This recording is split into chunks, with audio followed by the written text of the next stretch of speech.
বন্ধুরা, আশা করি তোমরা সবাই ভালো আছো। তো আজকের ১৩ নম্বর স্কুল করব। এর আগে আমি ১২টা স্কুল অলরেডি করে দিয়েছি। তোমরা প্লে লিস্ট থেকে দেখে নেবে। তো আর এই চ্যানেলে যারা নতুন আছো তারা চ্যানেলটিকে অবশ্যই সাবস্ক্রাইব করবে। সাবস্ক্রাইব করে এই বেল আইকনটি অবশ্যই প্রেস করবে। আর ভিডিওটি ভালো লাগলে লাইক করবে, বন্ধুদের সঙ্গে শেয়ার করবে। তো আজকের শুরু করা যাক ১৩ নম্বর স্কুল।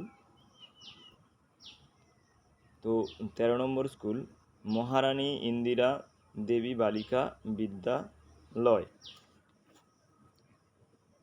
তো ১ নম্বর কোশ্চেন, সমকোণী ত্রিভুজের সমকোণের বিপরীত বাহুকে কি বলে? সমকোণী ত্রিভুজের সমকোণের বিপরীত বাহুকে অতিভুজ বলে। সমবাহু ত্রিভুজের প্রতিটি কোণের মান কত? প্রতিটি কোণের মান হচ্ছে ৬০ ডিগ্রি। দূরত্ব কমলে সময় বেশি লাগে না কম লাগে? দূরত্ব যখন কমে যাবে সময়ও কম লাগবে। কম দূরত্ব যেতে তোমাদের নিশ্চয়ই কম সময় লাগে, বেশি দূরত্ব যেতে বেশি সময় লাগে। একদম সিম্পল কোশ্চেন, দূরত্ব কমলে কম সময় লাগবে। এরপরে দেখো ১২৪০ দিন কত বছর কত মাস কত দিন? তো এটাকে কি করব? ১২৪০কে ৩৬৫ দিয়ে ভাগ করব। ভাগ করলে কত ভাগশেষ হচ্ছে? ১৪৫। আর এখানে ভাগফল হচ্ছে সেটা হচ্ছে বছর হবে। আর ১৪৫কে ৩০ দিয়ে ভাগ করব। ৩০ দিয়ে ভাগ করলে ক মাস হচ্ছে পেয়ে যাব ৪ মাস। আর যেটা ভাগশেষ থাকবে সেটা দিন হয়ে যাবে। তো ৩ বছর ৪ মাস ২৫ দিন। এরপর ঘনবস্তুর মাত্রা কটি? ঘনবস্তুর মাত্রা হচ্ছে ৩টি। সরল কোণের মান কত? সরল কোণের মান ১৮০ ডিগ্রি। বৃত্তের বৃহত্তম জ্যাকে কি বলে? বৃত্তের বৃহত্তম জ্যাকে ব্যাস বলে। ২১-এর গুণনীয়কগুলো কি কি হবে? ২১-এর গুণনীয়ক হবে ১, ৩, ৭, ২১। লুডোর ছক্কার শীর্ষবিন্দু কটি? ৮টি। কালি কাকে বলে? কোনো একটি ক্ষেত্র যতটুকু জায়গা দখল করে থাকে তা ওই ক্ষেত্রের ক্ষেত্রফল বা কালি। অর্ধেক গোলককে কি বলে? অর্ধগোলক বলে। দুটি বিন্দু দিয়ে সর্বাধিক একটি সরলরেখা আঁকা যায়। বর্গক্ষেত্রের পরিসীমা ৪ গুণিতক একটি বাহুর দৈর্ঘ্য। সরল কোণের মান ১৮০ ডিগ্রি। ৩.৫-৭ একটি কি মিশ্র ভগ্নাংশ? এক বছরে সপ্তাহ কটি থাকে? ৫২টি সপ্তাহ থাকে। ১ ঘন্টা সমান ৩৬০০ সেকেন্ড। ৩, ৬, ৭, ০, ৯ দ্বারা গঠিত ৫ অঙ্কের ক্ষুদ্রতম সংখ্যা। ৩, ০, ৬, ৭, ৯ হবে। ০ আগে হবে না, কারণ ০ আগে হলে সেটা ৪ অঙ্কের হয়ে যাবে। কোণ পরিমাপের একক কি? কোণ পরিমাপের একক হচ্ছে ডিগ্রি, বা তোমরা শুধু ডিগ্রি চিহ্নও দিতে পারো। কোণ ভেদে ত্রিভুজ ক প্রকার? কোণ ভেদে ত্রিভুজ ৩ প্রকার: সমকোণী ত্রিভুজ, সূক্ষ্মকোণী ত্রিভুজ, স্থূলকোণী ত্রিভুজ। এরপর টোপরের আকৃতি কি? শঙ্কু আকারের। ঘনবস্তুর মাত্রা ৩। রেখাংশের প্রান্তবিন্দু কটা? ২টি। একটি থামের আকৃতি কি? থামের আকৃতি চোঙের মতো। সূক্ষ্মকোণের মান কত? এখানে যে কোণগুলোর মান দেওয়া আছে এর মধ্যে সূক্ষ্মকোণ হচ্ছে ৭৫ ডিগ্রি। লুডোর ছক্কার আকৃতি কীরকম? ঘনক আকার। চোঙের বক্রতল কটি? চোঙের বক্রতল হচ্ছে ১টি।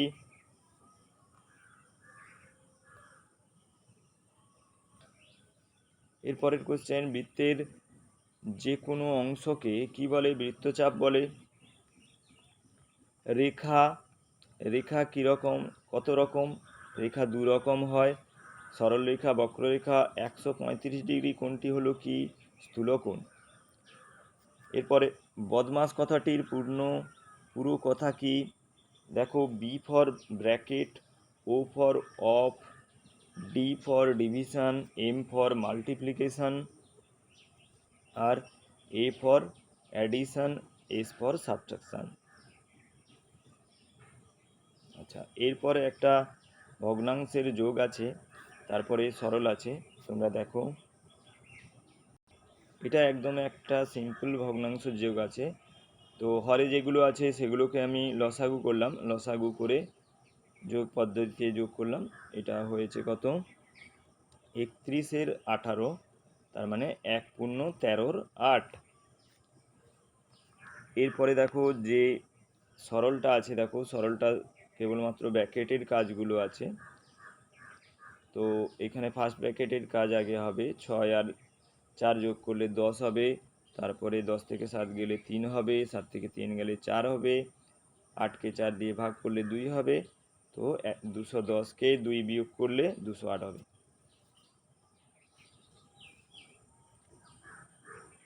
এরপর একটি আয়তকার পার্কের দৈর্ঘ্য 25 মিটার, প্রস্থ 15 মিটার। পার্কটির ক্ষেত্রফল কী হবে? 25 × 15 হবে। তো ক্ষেত্রফল সমান আমরা কি জানি? দৈর্ঘ্য গুণিতক প্রস্থ। ঠিক আছে, আমি আর এটা দেখালাম না, তোমরা অবশ্যই এটা করে নিতে পারবে। এর পরের কোশ্চেন দেখো 5-এর দাগে, ও বিন্দুকে কেন্দ্র করে 2 সেমি ব্যাসার্ধের একটি বৃত্ত অঙ্কন করো। ওই বৃত্তের পরিধির উপর একটি বিন্দু এ নাও। ঠিক আছে, এখানে 2 সেন্টিমিটার একটি স্কেল দিয়ে মাপ নিয়ে নেবে। তারপরে একটি সেন্টার করে এটা পেন্সিল কম্পাসের কাঁটাটা এই জায়গায় এই সেন্টারে বসিয়ে চারদিকে ঘোরাবে, আর পরিধির ওপর একটি বিন্দু এ নিতে বলেছে। আর এখানে আমি সেন্টারটার নাম দিইনি, তোমরা নাম দিয়ে দেবে। এখানে সেন্টারটার নাম হচ্ছে ও, মানে কেন্দ্রটার নাম হচ্ছে ও। ঠিক আছে, আচ্ছা, এর পরের কোশ্চেন আছে, ত্রিভুজ কাকে বলে? আর বাহুভেদে ত্রিভুজ কয় প্রকার? দেখো, ত্রিভুজ কাকে বলে এটা আমি আগে বলেছি। ত্রিভুজ